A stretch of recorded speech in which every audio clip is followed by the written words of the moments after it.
नमस्कार, स्वागत है आपका 24 घंटे 24 रिपोर्टर में। आपके साथ मैं हूं नेहा पर। क्या सरकार में नोटबंदी को लेकर मतभेद है? वित्त मंत्री कुछ कहते हैं, प्रधानमंत्री कुछ कहते हैं और अब राजनाथ ने नया दावा किया है। इसके अलावा आज के शो में बात करेंगे स्याही के झंझट से मुक्ति दिलाने वाली मशीन की। लेकिन सबसे पहले आज की कवर स्टोरी। नोटबंदी से देश भर में मौत के दावे। आज महाराष्ट्र में 2 बुजुर्ग और पंजाब में 1 की मौत। नोटबंदी धीरे धीरे लोगों की मौत का सबब बनती जा रही है। आज देश भर से ऐसे दावे आए। महाराष्ट्र, यूपी और पंजाब से आज झकझोर देने वाली खबरें आई। मुंबई के पास भयंदर वेस्ट के रहने वाले दीपक शाह आज सुबह 7 बजे बैंक की लाइन में लगे थे। परिवार का आरोप है कि शाह नोट बदलने की कतार में 4 घंटे तक लगे रहे। दीपक शाह की तरह महाराष्ट्र के नांदेड़ जिले के दिगंबर कस्बे की हार्ट अटैक से मौत हो गई। दिगंबर 70 साल के थे और सुबह 5 बजे से लाइन में लगे थे। 7 बजे लाइन में खड़े थे। खड़े रहने से उनको जरा छाती में तकलीफ होने लगा। डॉक्टर के पास लेके गए। डॉक्टर का ट्रीटमेंट हुआ। डॉक्टर बोले एक्सपर्ट हो गए। ये तस्वीरें पंजाब के तरनतारन की हैं, जहां शादी के घर में मातम का माहौल है। दावा है कि सुखदेव सिंह जब बेटी के गहने लेने ज्वेलर के पास पहुंचे तो उसने पुराने नोट लेने से मना कर दिया। इससे सुखदेव को गहरा सदमा लगा और दिल के दौरे से उनकी मौत हो गई। 19 नवंबर को सुखदेव की तीसरी बेटी की शादी थी। नोटबंदी के बाद से देश भर में 20 से ज्यादा लोग मर चुके हैं। यूपी में भी नोट की टेंशन ने मार डाला। बरेली, देवरिया और बुलंदशहर में मौत का दावा। बरेली में यह हंगामा 45 साल के खलीक अहमद की मौत के बाद हो रहा है। दावा है कि खलीक बैंक लाइन में लगे रहे और हार्ट अटैक से उनकी मौत हो गई। इसके बाद नाराज लोगों ने जाम लगा दिया। 7 बजे लाइन में लग गए तो 11:30 बजे तक जब ये लाइन में लगे रहे, उसके बाद जैसे ही इनका नंबर आया वहाँ बैंक में कह दिया गया कैश खत्म हो गया है। 3 दिन से लौट के आ रहे थे। आज उनको हार्ट अटैक हुआ है, तो इन लोगों का कहना है, और उनकी मृत्यु हो गई। देवरिया के रमेश भारती ने अपनी भतीजी की शादी के सिलसिले में 45,000 रुपए बैंक में जमा किए थे। जब वो बैंक पैसा लेने पहुंचे तो बैंक ने पैसा न होने की बात कहकर उन्हें लौटा दिया। परिवार का दावा है कि इससे रमेश को गहरा सदमा लगा और हार्ट अटैक से उनकी मौत हो गई। ये बैंक में भी गया और बैंक से वापिस आया, सो गया, बस उसके बाद खत्म हो गया। बुलंदशहर में बैंक में नोट न बदलने पर सुमित नाम के छात्र ने फांसी लगाकर जान दे दी। मरने वाले छात्र के पिता BSF में सूबेदार हैं। वो पैसे निकालने गया था बैंक में, मेला देखने के लिए, पैसे चेंज ना हो पाई इसका। समाजवादी पार्टी के यूपी अध्यक्ष शिवपाल सिंह यादव का दावा है कि नोटबंदी से अकेले यूपी में ही अब तक 28 लोगों की जान जा चुकी है। वित्त मंत्रालय की नई अधिसूचना। बैंक और डाकघर में एक दिन में 50,000 रुपए से ज्यादा जमा कराने वालों की जानकारी आयकर विभाग को दें। वित्त मंत्रालय की ये नई अधिसूचना 9 नवंबर से 30 दिसंबर की जमाओं पर लागू होगी। इस दौरान किसी व्यक्ति के 1 से ज्यादा सेविंग अकाउंट्स में कुल मिलाकर 2.5 लाख रुपए से ज्यादा जमा होते हैं या किसी के करंट अकाउंट में कुल मिलाकर 12.5 लाख रुपए से ज्यादा जमा होते हैं तो बैंक और डाकघर इसकी जानकारी आयकर विभाग को देंगे। बैंक और डाकघर को आयकर विभाग को इसकी पूरी जानकारी 31 जनवरी 2017 तक हर हाल में देनी होगी। स्याही लगाने का फैसला लागू होने के बाद आप सिर्फ एक बार ही और सिर्फ 4,500 रुपए ही बदल सकेंगे। रिजर्व बैंक की वेबसाइट पर फ्रीक्वेंटली आस्क्ड क्वेश्चंस वाले हिस्से में इसे साफ तौर पर बताया गया है। बैंकों को साफ तौर पर ये निर्देश दे दिए गए हैं। निर्देश में ये भी कहा गया है कि बाएं हाथ की किसी भी उंगली पर स्याही लगे होने का तर्क देकर बैंक नोट बदलने से इनकार नहीं कर सकता। इसके लिए स्याही दाएं हाथ की उंगली पर ही लगाई जाएगी। रिजर्व बैंक ने यह भी साफ कर दिया है कि नोट बदलने के समय सिर्फ आपको पहचान पत्र दिखाने की जरूरत होगी और उसका उल्लेख करना होगा। इसके फोटोकॉपी देने की जरूरत नहीं है। नोटबंदी पर मचे हाहाकार के बीच इंटेलिजेंस रिपोर्ट कम से कम 1 हफ्ते और रहेगा नकदी संकट। गृह मंत्री ने कहा ज्यादा से ज्यादा महीने भर तक हो सकती है दिक्कत। कुछ दिनों की कठिनाई हो सकती है लोगों को, लेकिन उस कठिनाई को झेलिए। वित्त मंत्री ने कहा 3 हफ्ते, पीएम ने कहा 50 दिन और अब गृह मंत्री कह रहे हैं बस 1 महीना चाहिए। लेकिन नकदी संकट पर जो इंटेलिजेंस रिपोर्ट आई है उसके मुताबिक संकट कम से कम और 1 हफ्ते का है। रिपोर्ट के मुताबिक नए नोट लेन देन में पूरी तरह नहीं आए हैं और शहरों में ATM पूरी तरह से काम नहीं कर रहे हैं, लेकिन हफ्ते भर में इसमें काफी हद तक काबू पा लिया जाएगा। सरकारी सूत्रों ने भी इसकी पुष्टि की है और दावा किया है कि संकट से निपटने के लिए 500 के नए नोटों की छपाई जोरों पर है। अगले हफ्ते तक देश में 50% ATM इससे लैस हो जाएंगे। देश भर में 2 लाख ATM है। पिछले एक हफ्ते में महज 15,000 ATM ही दुरुस्त हो पाए हैं। बैंकों में नोट बदलवाने पहुंच रहे लोगों की उंगली पर आज से लगाई जा रही है स्याही। फैसले की वजह से कई जगह कतारों में आई कमी। सरकारी आदेश के बाद दिल्ली, मुंबई समेत देश भर के कई जगह बैंकों में इसी तरह दाएं हाथ की उंगली पर स्याही लगाई जा रही है। जिन बैंकों में चुनाव में इस्तेमाल होने वाली स्याही नहीं पहुंची है, वहां फिलहाल मार्कर से काम चलाया जा रहा है। इस फैसले से कई जगह भीड़ में कमी देखी जा रही है। बैंकों में बार बार नोट बदलवाने आ रहे लोगों पर लगाम कसने के लिए स्याही लगाने का फैसला किया गया है। नोटबंदी पर आज राज्यसभा में विपक्ष और सरकार के बीच जबरदस्त टक्कर। कांग्रेस ने कहा कि प्रधानमंत्री मोदी ने देश को लाइन में लगा दिया है। मायावती ने जेपीसी जांच की मांग की। मैं निंदा करता हूं नरेंद्र मोदी प्रधानमंत्री जी की कि आपने हिंदुस्तान का गरीब आदमी जो 5 दिन से 6 दिन से कतार में खड़ा है 2,000 रुपए निकालने के लिए, 4,000 रुपए बदलाने के लिए, आपने उसको अपराधी कहा। वित्त मंत्री चेहरे से बहुत दुखी लगते हैं। बेहतर यही होगा, ये अति संवेदनशील मामला है, माननीय प्रधानमंत्री जी को आप इधर बुलाएं। आपने भीतर के काले धन के ऊपर हाथ डाला है, बाहर के काले धन पर मुझे नहीं लगता है कि आप आज नहीं और 10 साल बाद भी इस पे कुछ कर पाएंगे। भ्रष्टाचार और काले धन पे पहले दिन से ही शुरू हुई थी। उस लड़ाई में ये बहुत महत्वपूर्ण जो कदम उठाया गया है, उस पे मैं समझता हूँ पूरे सदन और हर एक राजनीतिक दल को खुशी होनी चाहिए कि इतना निर्णायक कदम देश हित में उठाया गया है। लोकसभा में आज कोई चर्चा नहीं हो सकी। पश्चिम बंगाल से सांसद रही रेणुका सिन्हा को श्रद्धांजलि के बाद सदन की कार्रवाई कल तक के लिए स्थगित हो गई। नोटबंदी पर संसद से सड़क तक घमासान। ममता बनर्जी के नेतृत्व में विपक्षी दलों ने निकाला मार्च। ममता के मार्च में कांग्रेस और लेफ्ट तो शामिल नहीं हुए, लेकिन सरकार में शामिल शिवसेना का साथ मिला। इस मार्च में नेशनल कॉन्फ्रेंस के उमर अब्दुल्ला और आम आदमी पार्टी के सांसद भगवंत मान भी शामिल हुए। केजरीवाल की गैर मौजूदगी चर्चा का विषय रही, लेकिन फिर खबर आई कि वो ममता के साथ कल दिल्ली में रैली कर नोटबंदी का विरोध करेंगे। पहले ATM का एक मीनिंग था कि ऑल टाइम मनी, और अभी बोलता है ATM आएगा तो अब मिलेगा, मिलता ही नहीं है तो मिलेगा कहाँ। ममता बनर्जी ने कहा कि उन्होंने राष्ट्रपति से मिलकर तुरंत इस फैसले को वापस लेने की मांग की है। पार्टी से निकाले जाने के बावजूद रामगोपाल यादव ने संसद में रखा समाजवादी पार्टी का पक्ष। शिवपाल यादव की चुप्पी से मिले नरमी के संकेत। संसद में आज समाजवादी पार्टी की ओर से रामगोपाल यादव ने सरकार को घेरा। रामगोपाल ने कुछ दिन पहले ही रोते हुए खुद को समर्पित कार्यकर्ता बताया था, जिसके बाद कयास लगाए जा रहे हैं कि मुलायम सिंह यादव रामगोपाल पर मुलायम हो रहे हैं। जब इस बारे में शिवपाल से पूछा गया तो उन्होंने ये कहकर चुप्पी साध ली कि इस मामले में फैसला नेताजी ही लेंगे। समाजवादी पार्टी सूत्रों का कहना है कि रामगोपाल यादव ही राज्यसभा में पार्टी के नेता रहेंगे।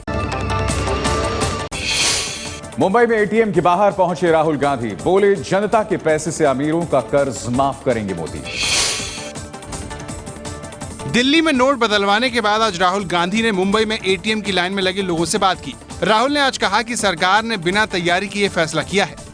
आपके पैसे से हिंदुस्तान के सबसे बड़े उद्योगपतियों का कर्ज माफ होने वाला है, और आप देखना जो पैसा आपके जेब में से निकाला जा रहा है वो हिंदुस्तान के सबसे बड़े 15-20 उद्योगपतियों के जेब में मोदी जी डालने वाले हैं। राहुल गांधी मुंबई में मानहानि के केस में कोर्ट में पेश होने गए थे, लेकिन भीड़ देखकर उन्होंने लोगों से बात की। नोटबंदी से नक्सलियों में खलबली, नोट बदलवाने के लिए लोगों को दे रहे हैं धमकी। भ्रष्टाचार, काले धन, बेनामी संपत्ति, जाली नोट और आतंकवाद के खिलाफ निर्णायक लड़ाई होनी चाहिए। पीएम ने जो कहा था वो सच होता दिख रहा है। 500 और 1000 के नोट बदलने के फैसले ने नक्सलियों की नींद उड़ा दी है। झारखंड और छत्तीसगढ़ में नक्सली काले धन को बैंक में जमा करवाने के लिए लोगों को डरा धमका रहे हैं। जनधन खातों के साथ साथ पेंशन से जुड़े खातों में पैसे जमा करने की साजिश हो रही है। ऐसी खबरें आने के बाद सुरक्षा एजेंसियां भी चौकन्नी हो गई हैं, जो ऐसे लोगों पर नजर रख रही हैं जो बड़ी मात्रा में बैंक में पैसा जमा कर रहे हैं। झारखंड में पुलिस ने शक के आधार पर कुछ लोगों पर कार्रवाई भी की है। आज सब में कमी आई है, नक्सलवाद में भी 60% की कमी आई है, उग्रवाद में भी 75% की कमी आई है। मेरे रहने वाले नक्सली अवैध वसूली के जरिए पैसा इकट्ठा करते हैं, लेकिन नोटबंदी ने उनकी कमर तोड़कर रख दी है। नोटबंदी पर यूपी के इलाहाबाद में आपस में उलझे बीजेपी और कांग्रेस के कार्यकर्ता एक साथ लगे नरेंद्र मोदी जिंदाबाद और मुर्दाबाद के नारे।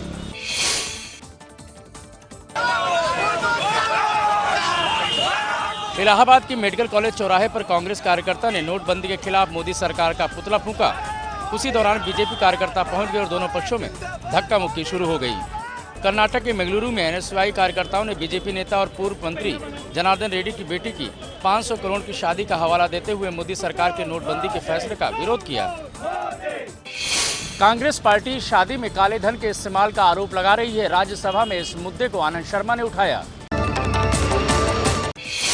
नोटबंदी ने डाला शादियों में खलल।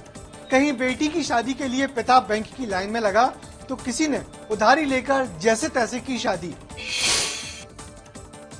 शादियों का सीजन चल रहा है, लेकिन शादी वाले खुशियों की जगह परेशानियों में डूबे हैं। वर और वधू दोनों पक्षों के लोगों के सामने मुसीबतें ही मुसीबतें। 4 तस्वीर आपके सामने। दिल्ली के मंगोलपुरी में अपनी इकलौती बेटी दिव्या की शादी के सारे अरमान माता पिता पूरे नहीं कर पाए। गाजियाबाद में सिमरन की शॉपिंग पूरी नहीं हो सकी, पुरानी गुल्लक भी तोड़नी पड़ी। पटना में सोनाली की शादी है, लेकिन घर से रौनक गायब है क्योंकि बंदोबस्त के लिए पैसे ही नहीं है। एमपी के सीहोर के दूल्हे महेंद्र को बारात से पहले बैंक की लाइन में लगना पड़ा। बहुत से इंतजाम उधारी के पैसों से ही करने पड़े। पैसे की कमी के चलते शादियां टल भी रही हैं, तो कुछ जगहों पर समय पर पैसे न मिल पाने के कारण सदमे में मौत जैसी डराने वाली खबरें भी आ रही हैं।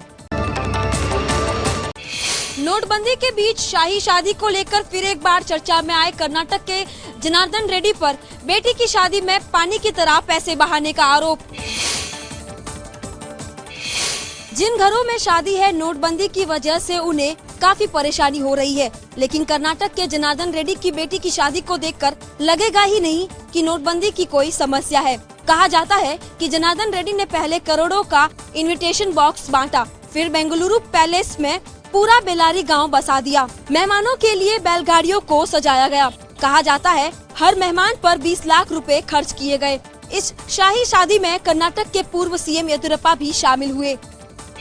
3000 करोड़ के खनन घोटाले के आरोप में जनार्दन रेड्डी 3 साल जेल में बिताने के बाद अब जमानत पर बाहर है। अदालत ने उनके बेलारी में प्रवेश पर भी रोक लगाई है। स्याही के झंझट से मुक्ति दिला रहा है यूनियन बैंक का खास सॉफ्टवेयर। बार बार नोट बदलने वालों को कर लेता है डिटेक्ट। आरबीआई के निर्देश के बाद देश भर के बैंकों में स्याही लगाकर नोट बदले जा रहे हैं, लेकिन मुंबई की यूनियन बैंक में ये काम एक खास सॉफ्टवेयर कर रहा है जो दूसरी बार आने वालों को पकड़ लेता है। ऐसा देखा गया है कि कुछ लोग बार बार बैंकों से नोट बदल रहे हैं, जिससे आम लोगों की बारी नहीं आती। इसी वजह से आरबीआई ने ये आदेश जारी किया था। नोटबंदी से मची अफरा तफरी के बीच गोवा के कर्मचारियों ने मांगा नगद में वेतन, सीएम को लिखी चिट्ठी।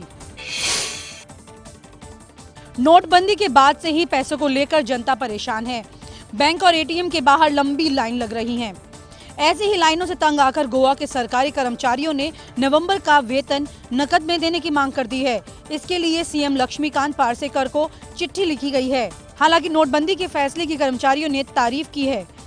इस बीच PhD Chambers of Commerce and Industry की तरफ से भी वित्त मंत्री अरुण जेटली को चिट्ठी लिखी गई है, जिसमें सरकारी और निजी कंपनियों को बैंक से पैसा निकालने की छूट का सुझाव दिया गया है। हम लोगों ने एक सजेशन दिया है उनको कि जितने भी एम्प्लॉयज़ संस्थाओं में काम करते हैं, चाहे वो प्राइवेट सेक्टर के हों, चाहे पब्लिक सेक्टर के हों, चाहे गवर्नमेंट के हों, हर एम्प्लॉयज़ को 10,000 रुपये एक एडवांस सैलरी के फॉर्म में दे दिए जाएँ और वो पैसा बैंक से निकालने का अलाउ होना चाहिए।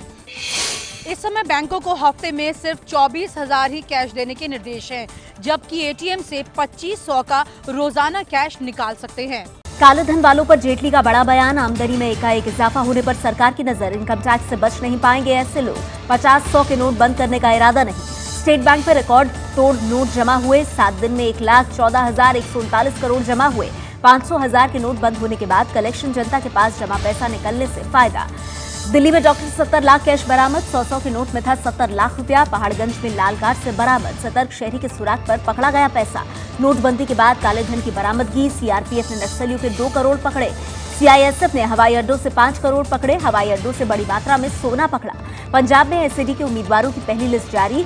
69 अकाली प्रत्याशियों के नाम घोषित। सभी मंत्रियों को दोबारा टिकट दिया गया। 1984 दंगों के 8 केसों की फिर जांच होगी। एसआईटी नए केसों की जांच करेगी। आपके विधायकों पर ईसी में आखिरी सुनवाई जल्द। 22 नवंबर को फाइनल बहस होगी। लाभ के पद के मामले में फंसे हैं 21 विधायक। एमएलए को संसदीय सचिव बनाने का मामला। लापता जेएनयू के छात्र नजीब के मामले में बड़ी कामयाबी। पुलिस ने ऑटो वालों को खोजा। 15 अक्टूबर को ऑटो में बैठ जामिया गया था। पुलिस ने इनाम को बढ़ाकर 5 लाख किया।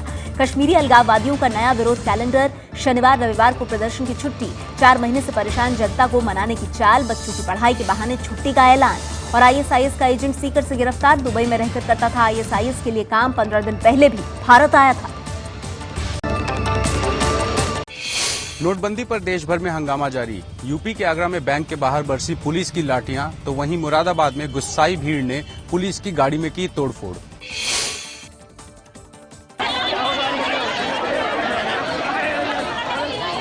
पहली तस्वीर यूपी के मुरादाबाद के पीर का बाजार इलाके की है। लाठीचार्ज पर भड़की भीड़ ने पुलिस वालों को दौड़ा दिया और फिर उनकी गाड़ी तोड़फोड़ कर दी।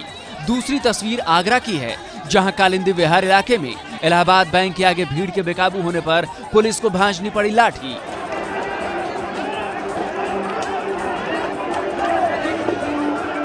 वहीं छत्तीसगढ़ की राजधानी रायपुर में नोटबंदी के खिलाफ प्रदर्शन कर रही छत्तीसगढ़ जनता कांग्रेस के कार्यकर्ताओं से पुलिस की हिंसक झड़प हुई, जिसमें कई कार्यकर्ता और पुलिसकर्मी घायल हुए।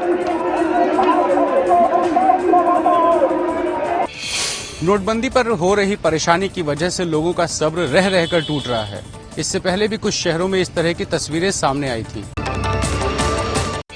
इराक के मोसुल में पकड़ी गई बगदादी की बम फैक्ट्री। बड़ी संख्या में रॉकेट और मोर्टार बरामद।